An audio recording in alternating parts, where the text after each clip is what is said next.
Madame, mademoiselle, monsieur, bonjour. Georges Brassens disait en son temps, le type qui regarde le Spoutnik ne s'aperçoit pas qu'on lui pique son portefeuille.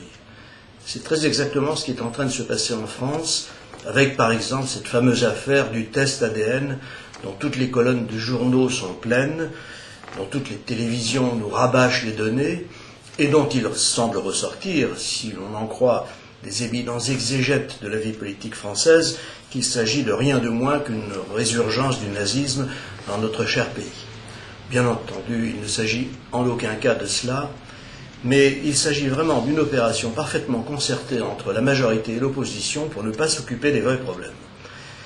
Un député, M. Mariani, a proposé d'insérer dans la loi que M. Hortefeux était en train de faire voter au Parlement une disposition visant à instaurer des tests ADN pour vérifier que les personnes qui réclament le droit au regroupement familial en France sont bien membres d'une même famille.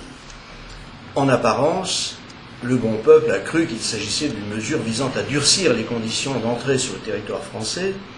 En fait, il n'en est rien, puisqu'il s'agissait tout simplement de faciliter l'entrée en France au titre du regroupement familial de ceux qui ne disposent pas de papier, et c'est le cas de bon nombre d'Africains du sud de l'Afrique, c'est-à-dire de l'Afrique subsaharienne, où l'état civil n'est pas évidemment parfaitement tenu.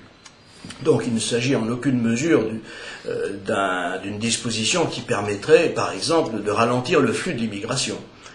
Et l'opposition et les grandes âmes de la presse se sont immédiatement emparés de ce thème pour essayer de trouver enfin un moyen d'exister, parce qu'en fait, il n'existe plus depuis pas mal de temps, et notamment depuis qu'ils ont perdu à l'élection présidentielle. Et ça n'a aucun rapport avec l'ouverture de M. Sarkozy, ça a simplement un rapport avec le fait que le socialisme et le communisme, par la même occasion, ont été littéralement boutés hors de France pour non-réalisme, pour non-adaptation à la situation française et mondiale actuelle. Donc on nous explique que ce test ADN, finalement, est l'abomination de la désolation, la droite fait semblant de s'insurger, mais en réalité, la seule mesure qu'il aurait fallu prendre, si on veut vraiment limiter l'immigration en France, c'est de cesser de distribuer 2 millions de visas par an. Car un immigré qui a un visa, ou plus exactement un touriste, car c'est ainsi qu'il se dénomme au début, qui a un visa arrive parfaitement légalement en France, et c'est simplement au terme de la durée de son visa, c'est-à-dire en général de 3 mois, lorsqu'il ne retourne pas chez lui, qu'il devient un immigré clandestin. Vous imaginez bien que le test ADN mis d'un côté et de l'autre, les 2 millions de visas décernés chaque année, dont un bon nombre de titulaires restent ensuite en France, ne font pas le même poids. Mais l'objectif, c'était tout simplement d'essayer de rassurer les électeurs de M. Sarkozy qui venaient, disons, d'une droite un petit peu plus ferme, et de leur faire croire qu'on est vraiment en train de régler le problème de l'immigration alors qu'il n'en est rien.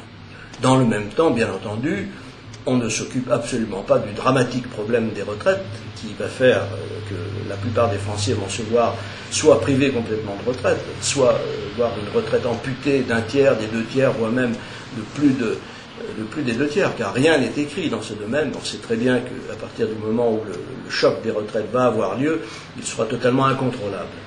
Et en même temps, on nous explique que la rupture est là, et que voit-on? Le gouvernement propose et présente à l'Assemblée nationale un budget qui affiche 41,7 milliards d'euros de déficit, admirez la précision, et un budget de la sécurité sociale évidemment en déséquilibre qui va, paraît-il, limiter, entre guillemets, le déficit de la sécurité sociale à 8 milliards d'euros en 2008. Enfin, rien de tout cela n'est évidemment certain, puisque ça dépend du taux de croissance et ça dépend de l'augmentation des dépenses. Notons en passant que ce fameux plan, le projet de loi de financement de la sécurité sociale, qui a été institué en 1995 par M. Juppé, oblige, en principe, le gouvernement à proposer un plan en équilibre. Depuis 1995, il ne l'a jamais été. Le déficit est permanent. Et bien évidemment, on ne va pas en sortir avec l'absence totale de mesures d'économie. Évidemment, cette situation est dramatique, et quand M. Fillon parle de faillite, on peut évidemment de critiquer sur le plan de la signification exacte de ce terme, puisque la faillite, effectivement, ne s'applique qu'à la cessation de paiement et que la France peut encore emprunter, mais elle est véritablement en faillite dans la mesure où, si demain les taux d'intérêt augmentent et si tel ou tel prêteur lui fait défaut, il va de soi qu'on ne pourra plus, l'État ne pourra plus faire face à ses engagements. Alors il faut évidemment se rassurer comme on peut, et en particulier fustiger ce malheureux président Bush aux États-Unis, qui, figurez-vous, veut priver d'assurance maladie les enfants pauvres. Ah, voilà encore une belle histoire que nos belles âmes ont envie de vous chanter sur tous les tons. Eh bien, ça n'est pas tout à fait exact, figurez-vous. Aux États-Unis, si vous gagnez moins de 1180 € par mois pour une famille de 2 personnes et de 2 enfants, vous avez droit à ce qu'on appelle Medicaid, c'est-à-dire les soins gratuits. Puis, entre la somme de 1180 € et de 2162 € par mois, entre nous, ça fait 14 000 et quelques francs. C'est quand même déjà un salaire tout à fait convenable. Vous avez encore les soins gratuits, grâce à un autre dispositif qui s'appelle CHIP. Donc ce que M. Bush a refusé, en réalité, c'est d'étendre au-delà de ces 14 et 15 000 francs par mois, je parle en francs parce que pour beaucoup d'entre vous, le franc reste encore une référence, eh bien, au-delà de cette somme, que gagnerait un couple avec 2 enfants, eh bien, il n'y a pas de raison, pense le président des États-Unis, que ces gens soient assistés. Ils peuvent parfaitement s'offrir une assurance, ce qui est d'ailleurs le cas de la plupart des Américains qui gagnent ces sommes, surtout qu'aux États-Unis, l'assurance santé n'est pas très chère, contrairement à ce qu'on essaie de faire croire. Donc, en fait, quand on se reporte à l'exemple français, on s'aperçoit que la moyenne des salaires, fort opportunément, le Parisien a publié 2 pages sur ce sujet il y a 2-3 jours, est dans la fonction publique de 2108 € par mois. Et que la plupart des gens dans la fonction publique territoriale, par exemple, gagnent aux environs de 1500 € par mois. Alors je ne dis pas que c'est beaucoup d'argent, je dis que c'est bien insuffisant. Mais par rapport aux États-Unis, si on les considérait à l'échelle américaine, ce seraient des pauvres qu'il faudrait assister. Alors dans ce cas, il y a en France des millions et des millions de pauvres.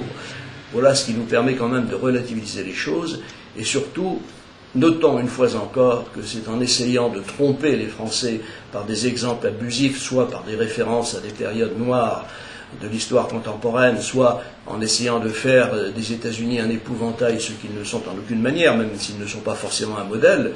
C'est en faisant cela qu'on essaie justement de distraire les Français de leurs véritables préoccupations et bien entendu de prendre en main leurs affaires. Alors espérons que la modeste contribution que nous apportons à la vérité aidera celle-ci à surgir, et en attendant, soyez lucides, bon courage à tous, à bientôt, et vive la France.